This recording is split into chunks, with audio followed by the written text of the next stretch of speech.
നമസ്കാരം. ഞാൻ Kalamandalam Sathyabhama dance academy director, Kalamandalam Sathyabhama. ഞാൻ കോഴ്സ് കഴിഞ്ഞിട്ട് കുറേ കാലമായി, നൃത്തരംഗത്തും കുറേ കാലമായി. എന്നിരുന്നാലും വളരെ ക്ഷാമമാണ് എന്തിന്, പ്രോഗ്രാംസിന്. ഒരു കാലത്ത് ഒരുപാട് പ്രോഗ്രാംസ് ചെയ്തിരുന്നു. കുട്ടികളുടെ കൂടെ ഞാനും ഒക്കെ ആയിട്ട് കുറേ കളിച്ചിരുന്നു. ഇപ്പോൾ വേദികളൊന്നുമില്ല, വളരെ കുറവാണ്. എന്തുകൊണ്ടാണ് വേദികൾ കുറവെന്ന് വെച്ചാൽ, ഇപ്പം നമ്മുടെ ഗവൺമെൻറ് തലത്തിലുള്ള പ്രോഗ്രാംസ് ഉണ്ട്. ടൂറിസം എന്ന് പറഞ്ഞാൽ നമ്മുടെ ഗവൺമെൻറ് ടൂറിസം വക നടത്തുന്ന പ്രോഗ്രാംസ് ഉണ്ട്. അതിൽ വളരെ അപൂർവം, അത് പിടിയും വലിയും ഭയങ്കര റെക്കമെൻഡേഷനൊക്കെ ഉണ്ടെങ്കിലേ കിട്ടുള്ളൂ. 100% ഞാൻ പറയാതെ തന്നെ എല്ലാവർക്കും അറിയാം. പിന്നെ നിശാഗന്ധി ഫെസ്റ്റ്, അതും പിടിപാടാണ്. പിന്നെ പൊതുവെ കുറേ വൈലോപ്പള്ളി സംസ്കൃതി ഭവൻ ട്രിവാൻഡ്രത്ത്, അവിടെ കുറേ പ്രോഗ്രാംസൊക്കെ ഉണ്ട്. പല പല ഫെസ്റ്റുകൾ, ചിലങ്ക ഫെസ്റ്റ്, ആ ഫെസ്റ്റ്, കുറേ പേരുകളൊക്കെ അവർ വെച്ചിട്ട് നടത്തുന്നുണ്ട്. അവിടെയും തത്തയെ കൊണ്ട് ചീട്ട് ഇടിപ്പിക്കുന്നത് പോലെ ഇടിപ്പിക്കുന്നു, പിടിപാടുള്ളവർക്ക് കൊടുക്കുന്നു. ഞാൻ അവിടെ ബോർഡിലൊക്കെ ഇരുന്ന ഒരാളാണ്, അതുകൊണ്ട് എനിക്ക് അവിടുത്തെ വ്യക്തമായിട്ട് കാര്യങ്ങളൊക്കെ എനിക്ക് അറിയാം.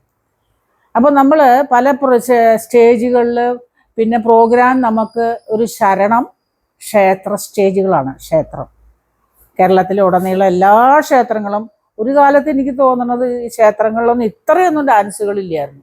ഇപ്പോൾ ദൈവം സഹായിച്ച് ട്രസ്റ്റ് ക്ഷേത്രങ്ങൾ, ദേവസ്വം ബോർഡ് ക്ഷേത്രങ്ങളിലെല്ലാം കുട്ടികൾക്ക് ഡാൻസ് കളിക്കാനുള്ള വേദികളൊക്കെ അവർ ഒരുക്കുന്നുണ്ട്. പക്ഷേ 100-ൽ 75% അമ്പലക്കാരും പൈസ മേടിക്കുന്നുണ്ട്. അത് പറയാതിരിക്കാൻ പറ്റില്ല. ഈ പാവപ്പെട്ട കലാകാരന്മാരെ തന്നെ ദേവസ്വം ബോർഡ് ഗവൺമെൻറ്റാണ്, നമുക്കെല്ലാവർക്കും അറിയാം. ട്രസ്റ്റ് എന്ന് പറയുമ്പോൾ നല്ല വരുമാനമുള്ള ട്രസ്റ്റ് അമ്പലങ്ങളൊക്കെ ട്രിവാൻഡ്രത്ത്, ഞാൻ ട്രിവാൻഡ്രത്താണ്ട് ഇവിടുത്തെ കാര്യം പറയുന്നത്. പല ക്ഷേത്രങ്ങളിലും ട്രസ്റ്റ് എന്ന് പറഞ്ഞാൽ നല്ല വരുമാനമുള്ള ക്ഷേത്രങ്ങളാണ്. അവർ പോലും നമ്മളൊരു പ്രോഗ്രാം വേണമെന്ന് പറഞ്ഞ് ചെല്ലുമ്പോഴല്ല പറയുന്നത് എന്താ അറിയോ, എത്ര കുട്ടികളുടെ അരങ്ങേറ്റം ഉണ്ട്. അപ്പം ഞാൻ ചോദിച്ചു, എന്തിനാ അരങ്ങേറ്റത്തിൻ്റെ കാര്യം ചോദിക്കുന്നത്? അല്ല, ഒരു കുട്ടിക്ക് ഇത്ര രൂപ വെച്ച് അടയ്ക്കണം. അപ്പോൾ ഈ അരങ്ങേറ്റത്തിന് നമ്മൾ എന്തൊക്കെയോ ഭീമമായ ഒരു എമൗണ്ട് കുട്ടികളെ നിന്നും പാരൻസിൻ്റെ നിന്നും മേടിക്കുന്നുണ്ടെന്ന് ധരിച്ചിട്ടാണ് എന്താണെന്ന് അറിഞ്ഞൂടാ ഇത്ര രൂപ വെച്ച് ഓരോ കുട്ടികളും തരണം. പിന്നെ ഇന്ത്യയിലെ തന്നെ ഏറ്റവും വലിയൊരു ക്ഷേത്രമുണ്ട്, ഏതാണെന്ന് ഞാൻ പേര് പറയുന്നില്ല. എന്താ പറയുക, ഞാനൊരു ഹിന്ദുവാണ്, ഞാൻ ആ ക്ഷേത്രത്തിൽ പോകുന്നതാണ്. ആ ക്ഷേത്രത്തിൽ എന്താ പരിപാടി അറിയോ, ഓരോ കുട്ടി ഓരോ കിലോ വെളിച്ചെണ്ണ വീതം കൊടുക്കണം. പിന്നെ പൈസയൊക്കെ വേറെ. ഇതൊന്നും സാധാരണക്കാരെ നിങ്ങൾ വല്ലവരും അറിയാറുണ്ടോ? ഇല്ലല്ലോ. ഞങ്ങളിതെല്ലാം അനുഭവിച്ചുകൊണ്ടും കൊടുത്തും കൊണ്ടാണ് ഓരോ കുട്ടികളും സ്റ്റേജിൽ കളിപ്പിക്കുന്നത്. എന്നുവെച്ചാൽ കുട്ടികൾക്ക് വേറെ സ്റ്റേജില്ല. എന്നാൽ ചെന്നൈയിൽ ഞാൻ കുറച്ച് കാലം ഉണ്ടായിരുന്നു. അപ്പോൾ അവിടുത്തെ ഒരു സമ്പ്രദായം എന്ന് പറഞ്ഞാൽ അവിടെ കുറേ സഭകളുണ്ട്. ആ സഭകളിലെല്ലാം നല്ല നല്ല പ്രോഗ്രാംസ്, ചെറിയ പ്രായക്കാർക്കും വലിയവർക്കാണ് കൂടുതൽ. നമ്മളവിടെയൊക്കെ ചെന്ന് കഴിഞ്ഞാൽ നമ്മുടെ കലയൊന്നും ഒന്നുമല്ല എന്ന് വേണം പറയാനായിട്ട്. അത്ര അധികം പ്രോഗ്രാംസും സദസ്സുമാണ് അവിടെയൊക്കെ. വലിയ വലിയ രാഷ്ട്രീയ നേതാക്കന്മാർ ഇവരൊക്കെ ഇരുന്ന്, ചിലപ്പോൾ ചിദംബരം സ്റ്റേജിലൊക്കെ ഇതില്ല, കസേരയൊന്നുമില്ല ഓഡിയൻസിന് ഇരിക്കാനായിട്ട്. വലിയ വലിയ നേതാക്കന്മാർ, പൊളിറ്റിക്കൽ സൈഡിലെ നേതാക്കന്മാർ വന്നിരുന്ന് തറയിലിരുന്ന് കാണുന്നത് ഞാൻ കണ്ടിട്ടുണ്ട്. അപ്പോൾ അത്ര റെസ്പെക്റ്റ് ചെയ്യുന്നൊരു ഇതായിട്ടൊക്കെയാണ് ഡാൻസിനെയൊക്കെ അവിടെയൊക്കെ കാണുന്നത്. അതിൻ്റെ വളരെ ശതമാനം കുറവാണ് കേരളത്തിൽ എന്ന് പറഞ്ഞാൽ. ജീവിക്കാൻ വേണ്ടിയിട്ട് ഞങ്ങളൊക്കെ കലാമണ്ഡലത്തിൽ കോഴ്സ് കഴിഞ്ഞു, കഞ്ഞി കുടിക്കാൻ നിവർത്തിയില്ലാതെ വരരുതല്ലോ എന്ന് ചോദിച്ചിട്ട് പഠിച്ചിട്ട് ഇപ്പോൾ കൊണ്ടുനടക്കുന്ന ഒരു അവസ്ഥയാണ് സത്യം പറഞ്ഞാൽ. ഒരു വേദിയില കുട്ടികൾ കൊണ്ടുതരുന്ന പൈസ കൊണ്ട് ജീവിക്കുന്നവരാണ്. വേറെ ഞങ്ങൾക്കൊന്നും ഒരു വരുമാനമില്ല, മനസ്സിലായില്ലേ? ഈ ഇടയ്ക്ക് ഞാൻ ക്ഷേത്രത്തിൻ്റെ പ്രോഗ്രാംസിൻ്റെ കാര്യം പറഞ്ഞുകൊണ്ട് വന്നപ്പോഴാണ് ഞാൻ ഈ ഇടയ്ക്ക് ഗുരുവായൂർ ഒരു പ്രോഗ്രാം കാണാനിടയായി. അതാരാണ് പഠിപ്പിച്ചതെന്നൊന്നും എനിക്ക് അറിഞ്ഞുകൂടാ സത്യം പറഞ്ഞാൽ. അതിൻ്റെ കൂട്ടത്തിൽ ഞാൻ അറിയാവുന്ന, അല്ലെങ്കിൽ ഒരു സമയത്ത് ആ കുട്ടീനെ വളരെയധികം സോഷ്യൽ മീഡിയയിൽ അനാവശ്യങ്ങൾ പറഞ്ഞ് അങ്ങ് വല്ലാതെ ആക്കി കളഞ്ഞൊരു സീരിയൽ നടിയാണ് ദിവ്യ. എനിക്ക് ദിവ്യനെ വളരെ ഇഷ്ടമാണ്. ഞാൻ ദിവ്യയുടെ സീരിയൽ കാണാറുണ്ട്. അപ്പം ഞാൻ ഈ ദിവ്യനെ സോഷ്യൽ മീഡിയയിൽ കുറേ അനാവശ്യം പറയുന്നതൊക്കെ കേട്ടപ്പോൾ ദിവ്യക്ക് വേണ്ടി സംസാരിച്ച ഒരാളാണ് ഞാൻ. ദിവ്യയുടെ പേര് എനിക്ക് അന്ന് അറിഞ്ഞൂടായിരുന്നു, ഇപ്പം എനിക്കറിയാം. എന്നുവെച്ചാൽ നേരിട്ട് കണ്ടു പരിചയപ്പെട്ടിട്ടൊന്നുമില്ല. നമ്മൾ ഞാൻ സ്ഥിരമായിട്ട് സീരിയൽ കാണുന്ന ഒരാളൊന്നുമല്ല ഞാൻ. പക്ഷെ എനിക്ക് വേണ്ടപ്പെട്ട ഒരു കുട്ടിയുടെ ബന്ധുവാണ് കല്യാണം കഴിച്ചിരിക്കുന്ന ആ കുട്ടീനെ. അതുകൊണ്ട് ആ ലെവലിൽ എനിക്കറിയാം. പറഞ്ഞും കേട്ടും ഒക്കെ അറിയാം. അപ്പം എന്തിനാ ഇങ്ങനെ അനാവശ്യമായിട്ട് ആ കുട്ടീനെ ഇത്രയും അനാവശ്യം പറയുന്നതെന്ന് വെച്ച് പറഞ്ഞിട്ട് ഞാൻ ഒരു ഒരു പ്രമുഖ ചാനലിന് ഒരു ഇൻ്റർവ്യൂ കൊടുത്തപ്പോൾ അതിൽ ഞാൻ പ്രത്യേകം എടുത്തു പറഞ്ഞാണ് എന്തിനാ ആ കുട്ടിയെ ഇത്രയും അനാവശ്യം പറയുന്നത്.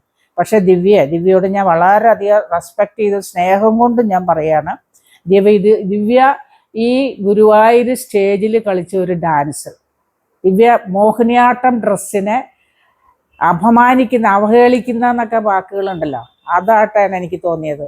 ഇങ്ങനെയൊന്നും വന്നിട്ട് നൃത്തം ചെയ്യരുത് കേട്ടോ. നിങ്ങൾ ചെയ്തോ, കുട്ടി ആ ഡാൻസ് ചെയ്തോളൂ. എങ്ങനെയാ ചെയ്യേണ്ട അറിയോ? അതിലൊരു ഉദാഹരണം പറയാം. പത്മാ സുബ്രഹ്മണ്യം ഇന്ത്യ വേൾഡ് കണ്ട ആർട്ടിസ്റ്റാണ്, നർത്തകിയാണ് അവര് പല വേഷത്തിലും എന്ന് പറഞ്ഞാൽ ഭരതനാട്യം ഡ്രസ്സ് തന്നെയായിരിക്കും. പക്ഷെ ഇങ്ങനൊരു കൊണ്ട ഞാൻ ഇപ്പോൾ ആർട്ടിസ്റ്റുകൾക്ക് ഇത് പറഞ്ഞാൽ മനസ്സിലാവായിരിക്കും. ഒരു കൊണ്ട പോലെ കെട്ടും. എന്നാൽ മോഹിനിയാട്ടം കെട്ടല്ല കേട്ടോ, ഒരു പ്രത്യേക തരം ഒരു കെട്ട്, ഭരതനാട്യത്തിന്റെ സ്റ്റൈലേ അല്ല. അങ്ങനെ കെട്ടിട്ട് പത്മ ചെയ്യുന്നത് എന്താ അറിയോ? അതിന്റെ പേര് പറയുന്നത് എന്താ അറിയോ? ഭരത് നൃത്തം എന്നാണ് പത്മ പറയുന്നത്. ഭരത് നൃത്തം, ഒരിക്കലും ഭരതനാട്യം എന്ന് അവർ പറയാറില്ല. അങ്ങനെ നിങ്ങൾ ചെയ്തോ? കുട്ടി ആ വേഷം ഇട്ടിട്ട് കുട്ടി എന്തൊക്കെയോ കഥക്കുണ്ട്, കുട്ടി കളിച്ചതിൽ കഥക്കുണ്ട്. ഞാൻ ദിവ്യോടായിട്ട് പറയാണ്, ഇത് പ്രേക്ഷകരും അറിയണം. എന്താ അറിയോ? ഇത്രയും വലിയൊരു സ്റ്റേജാണ് ഗുരുവായൂർ സ്റ്റേജ്. അവിടെ വന്നിട്ട് ദിവ്യയെ പോലെ ഒരാള്, ദിവ്യ കുറച്ച് സീരിയലിലൊക്കെ വന്നിട്ട് നല്ല പേരൊക്കെ എടുത്തിരിക്കുന്ന ഒരാളാണ്. പിന്നെ നാട്ടുകാർ കുട്ടീനെ മറ്റേ എന്താ പറയാ കമന്റ്സിൽ വന്നിട്ട് പറഞ്ഞു അതൊന്നും വകവയ്ക്കണ്ട, അതിപ്പോ എന്നെയും പറയുന്നുണ്ട്, എല്ലാവരും പറയും. ഈ നാട്ടുകാർക്ക് കുറെ എണ്ണത്തിനെ കലാകാരന്മാർ പറയുന്നുണ്ടോന്ന് നോക്കിയാൽ മതി കേട്ടാ. വിവരം വിദ്യാഭ്യാസമുള്ളവർ പറയില്ല, അതേ ഞാൻ പറയുന്നുള്ളൂ. കുറെ ചൊറിയന്മാർ വരുന്നുണ്ട്, ചൊറിയന്മാർ 100 പേരുണ്ടെങ്കിൽ ഒരു 3 എണ്ണം കാണും. 97 എണ്ണം നല്ല ആൾക്കാരാണ്. എൻ്റെ പേജിൽ വന്നിട്ട് ചൊറിയുന്ന കുറെ എണ്ണം ഉണ്ട്. അത് മറ്റേ എണ്ണത്തിൽ പെട്ടതാ.